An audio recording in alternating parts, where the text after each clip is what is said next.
Hello guys, ഒരു very simple get ready with me കാണാം. അപ്പോൾ ഇന്ന് റെഡി ആയിട്ട് വേറെ എവിടെയും പോകുന്നില്ല. അപ്പം ഞങ്ങളുടെ നാട്ടിലെ ക്ഷേത്രത്തിൽ നിന്ന് ദേവിയെ കൊണ്ടുവന്ന് പച്ചപ്പന്തൽ കെട്ടി അതിനുള്ളിലിരുത്തി ഗുരുസി പോലെ എന്തൊക്കെയോ പൂജകളൊക്കെ ചെയ്യുക. അതിനെക്കുറിച്ച് ഡീറ്റെയിൽഡ് ആയിട്ട് പറയാൻ എനിക്കറിയില്ല. അപ്പോൾ അങ്ങനത്തെ ഒരു സംഭവം ഞങ്ങളുടെ നാട്ടിൽ നിന്ന് നടക്കാൻ പോകണം. അപ്പോൾ അങ്ങോട്ടേക്ക് പോകാനാണ് അണിഞ്ഞൊരുങ്ങി പോകുന്നത്. വേറെ മേക്കപ്പും കാര്യങ്ങളും അധികമായിട്ട് യാതൊന്നും ഞാനിന്ന് ചെയ്യുന്നില്ല. സ്കിൻ കെയർ കഴിഞ്ഞു. അത് കഴിഞ്ഞ് ബേസായിട്ട് പോലും ഞാനൊന്നും ചെയ്ത് കൊടുത്തിട്ടില്ല. ജസ്റ്റ് ഒരു പാൻ കേക്ക് അപ്ലൈ ചെയ്ത് കൊടുത്തിട്ടുണ്ട് ഫേസിലേക്ക്. അത് കഴിഞ്ഞ് ഇതേ ഹൈലൈറ്റർ ഇട്ട് കൊടുത്തു.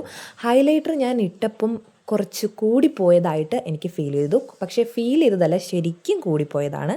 പിന്നെ ഞാനത് കുറയ്ക്കാനോ കാര്യങ്ങളോ ഒന്നും ചെയ്യാൻ നിന്നില്ല. ഇട്ടതിനെ തന്നെ അങ്ങോട്ട് മൊത്തത്തിൽ സ്പ്രെഡ് ചെയ്ത് കൊടുത്തു. പക്ഷേ ഞാൻ കൊളാവുമെന്നാണ് വിചാരിച്ചത്. പക്ഷേ ആഫ്റ്റർ എഫക്റ്റ് ഭയങ്കര ഹൈലൈറ്റർ ആയതുകൊണ്ടാവാം ഭയങ്കര ഗ്ലോയിങ് ആയിട്ടിരുന്നു ഫേസ്. പിന്നെ ഞാൻ എൻ്റെ വാട്ടർ ലൈൻ ഒന്ന് ഫിൽ ചെയ്ത് കൊടുത്തു. പിന്നെ അതൊരു കുഞ്ഞ് സ്റ്റഡ് എടുത്തിട്ട് വന്ന് സ്റ്റഡ് അങ്ങോട്ട് കാതിലേക്ക് വച്ചത് മാത്രമേ എനിക്ക് ഓർമ്മയുള്ളൂ. ആണി എങ്ങോട്ടെന്നില്ലാതെ തെറിച്ച് പോയി. അവിടെയൊക്കെ തപ്പിക്കറങ്ങി കുറേ നേരം നോക്കി. മോനും കൂടെ ഹെൽപ്പ് ചെയ്യാനായിട്ട് വന്നിട്ട് പോലും ആണിയുടെ പൊടി പോലും കിട്ടിയില്ല. ആവിയായി പോയിട്ടുണ്ടായിരിക്കും. പിന്നെ ഞാൻ ആ കമ്മൽ ഉപേക്ഷിച്ചു. വേറൊരു വൈറ്റ് പേളൊക്കെ വെച്ചിട്ടുള്ള ഒരു ഫ്ലവർ പോലത്തെ കമ്മൽ എടുത്തിട്ടുണ്ടായിരുന്നു. അത് കഴിഞ്ഞ് ഹെയർ സെറ്റ് ചെയ്യാൻ വന്നു. എൻ്റെ ഹെയർ സെറ്റ് ചെയ്യുന്നതാണ് എനിക്ക് ഏറ്റവും ദേഷ്യമുള്ള ഒരു പരിപാടി. ഒന്നാമത്തെ കാര്യം, ഇന്നത്തെ ഔട്ട്ഫിറ്റ് എനിക്ക് ഇഷ്ടപ്പെട്ടിട്ടില്ല. ഞാൻ സെൻട്രൽ പാർട്ടീഷനൊക്കെ എടുത്തിട്ടതാണ്. മുടി സമ്മതിക്കാത്തതുകൊണ്ട് ഞാനത് കളഞ്ഞു.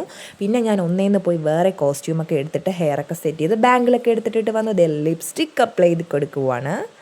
ഈ ദൈവത്തിൻ്റെ കാര്യങ്ങൾക്കൊക്കെ പോകുമ്പോൾ എന്തിനാ ഇത്ര അണിഞ്ഞൊരുങ്ങുന്നത് എന്ന് ചോദിക്കുന്ന കുറേ പേര് കാണും കേട്ടോ. അവരോട് എനിക്കൊന്നും പറയാനില്ല.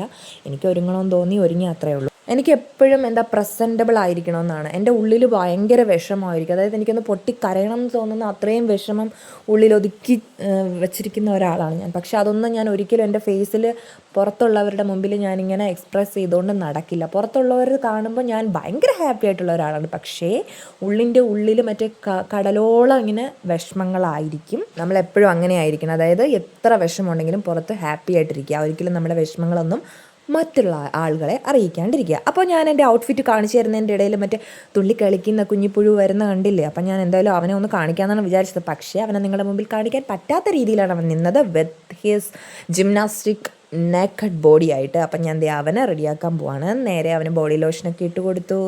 അവൻ്റെ ബേബി ഫേസ് ക്രീമൊക്കെ ഇട്ട് അപ്ലൈ ചെയ്ത് കൊടുത്തിട്ടുണ്ട്. അപ്പോൾ അതേ ഔട്ട്ഫിറ്റൊക്കെ ഞാൻ ഇട്ട് റെഡിയാക്കി നിർത്തിയിട്ടുണ്ട്. സത്യം പറഞ്ഞാൽ 5-6 ഡ്രസ്സ് എടുത്ത് നിരത്തി വെച്ചിട്ട് എനിക്കിത് വേണ്ട എന്ന് പറഞ്ഞിട്ട് ഫൈനലൈസ് ചെയ്തത് ഈ ഒരു ഡ്രസ്സിലാണ്. എനിക്കാണെങ്കിൽ ഈ ഡ്രസ്സ് ഇഷ്ടപ്പെട്ടിട്ടുമില്ല. എന്തായാലും അവൻ്റെ ഇഷ്ടം നടക്കട്ടെ എന്ന് വിചാരിച്ചു. അവനും എന്നെപ്പോലെ മേക്കപ്പ് ചെയ്യാനൊക്കെ ഭയങ്കര ഇഷ്ടമുള്ളൊരു ക്യാരക്ടറാണ്.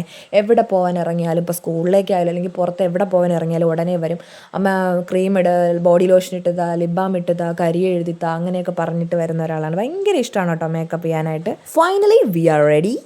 ഞങ്ങളിങ്ങനെ തലയൊക്കെ ചീകി വൃത്തിയാക്കുവാണ്. ഒരു അമ്മമാരുടെ ഫേവറേറ്റ് ആയിട്ടുള്ള ഒരു ഹെയർ സ്റ്റൈലാണ്. ബോയ്സിൻ്റെ അമ്മമാർക്ക് റിലേറ്റ് ചെയ്യാൻ പറ്റും.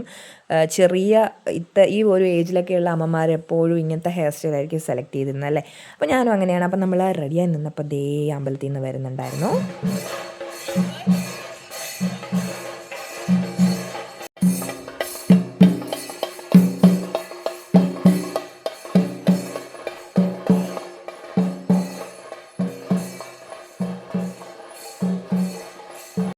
പിന്നെ ഞങ്ങൾ എല്ലാവരും കൂടെ താഴേക്ക് പോയി നിന്നു. നാട്ടിൽ ഓൾമോസ്റ്റ് എല്ലാവരും ഉണ്ടായിരുന്നു കേട്ടോ. അപ്പോൾ പച്ചപ്പന്തൽ കെട്ടി അതിനകത്ത് ദേവിയെ ഇരുത്തിയിട്ടാണ് ഇങ്ങനെ തുള്ളി വരുന്നത്. ഇതിനെക്കുറിച്ച് ഡീറ്റെയിൽ ആയിട്ട് പറഞ്ഞു തരാനൊന്നും എനിക്കറിയാൻ പാടില്ല. സോ ഇന്നത്തെ വീഡിയോ ഇത്രയേ ഉള്ളൂ. ബൈ.